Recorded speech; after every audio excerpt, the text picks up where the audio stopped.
welcome to my channel where we do painting tutorials.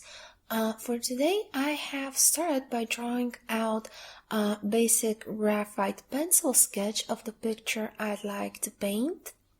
I start by adding a couple of binder clips on my sketchbook to hold it together because I have probably over 30 paintings in the sketchbook, so it tends to lift the paper a bit up and I want it to stay very flat for this.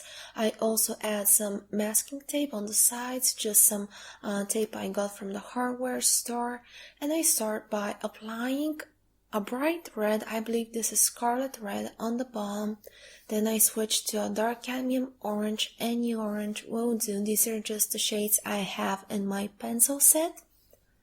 Then I go with a bright orange or a dark yellow, depends on how you view it, and I color about till the rest of the arm that's throwing the paper plane. I use less and less pressure as I move up, and then I switch to a light ultramarine blue color. Again, I use very little pressure and more as I move up towards the crescent moon, towards the very top of the paper. Then I switch to a phthalo blue, just a shade that is darker in color order that I have, and I color everything on the top side with it. I also add a bit of dark helio blue reddish, which is my darkest blue, on the top corners to get that nice gradient you also see on the picture beside me. I add some finishing touches. I fill in any empty gaps I have missed out with the corning color, with the red, with the orange, and on a scrap piece of paper I make a little palette which I'm going to use for the clouds to make them bleed into the paint more fluently. So I just add the orange, the red, the light blue, and the dark blue on a scrap piece of watercolor paper. Then I take my watercolor brush, I make sure it's clean, and I start blending from that bright orange towards the dark red, aka from light to dark. That way I get a nice smooth gradient, as if I were to start from the red and everything else would be red or orange, and you would not have that lighter middle section. Then I clean my brush and I start from the light blue towards the dark blue. I repeat a couple of times to make sure everything is activated and everything is smooth. I just go left to right, right to left using horizontal brush strokes. I thought I'd bring a bit of the excess color I had on my brush with the blue towards the center to just make it a bit more vibrant there and not as white as it is right now. By the way, the picture you saw on my phone will be linked down for free in the description box below this video, and the pencil sketch I had in my sketchbook is available for all tiers I offer on my Patreon page, Sunshine Arts. I go into the dark blue, the dark red, and above the orange with my brush on that scrap piece of paper, and I use that rust dark brown dark red color I achieved to paint the bottom clouds with it. Then I add another patch of the dark blue and the dark cadmium orange on the same scrap piece of paper. I mix the two, and this is going to give me a dark gray color with a bit of blue to it, so I'm going to use that to paint the top clouds.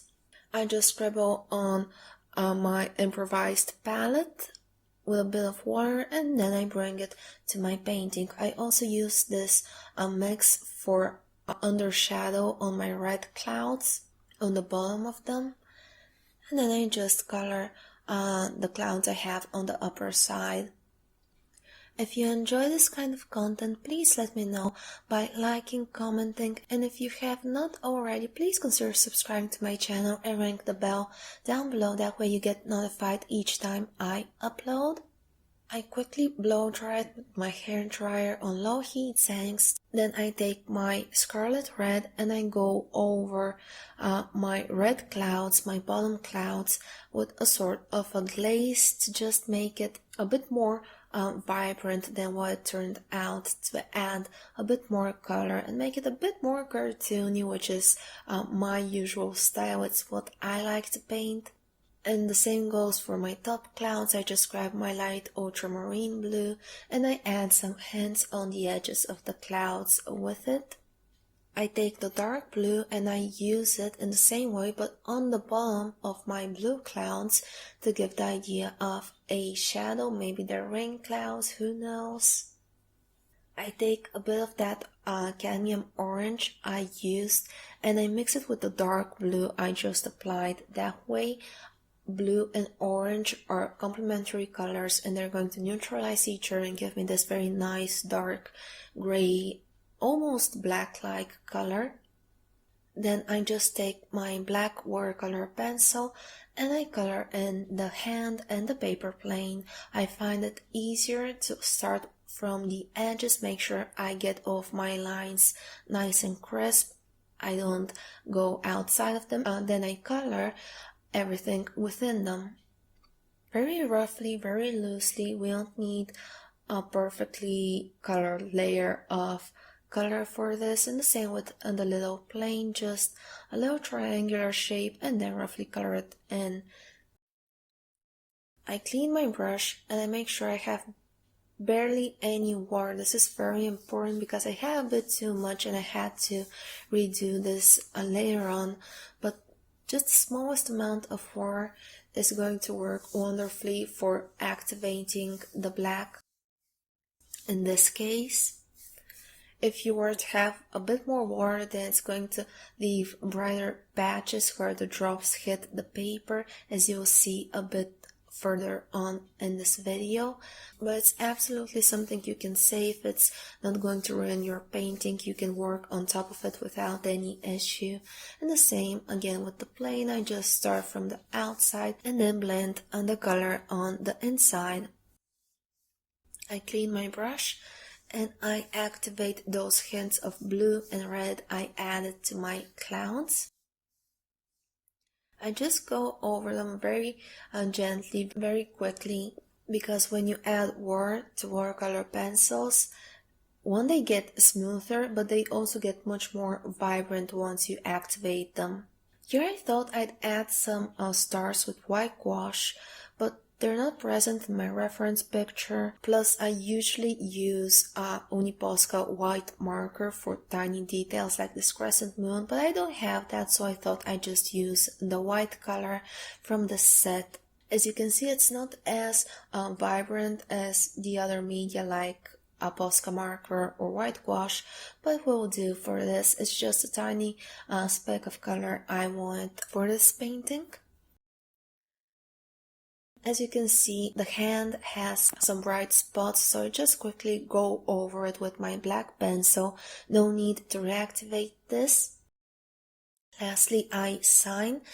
In the middle of the cloud, actually, I really started liking signing in tiny hidden spaces in my paintings. Like if I have a tree, I'm gonna sign in the bark, and I have clouds, I'm going to sign within the clouds.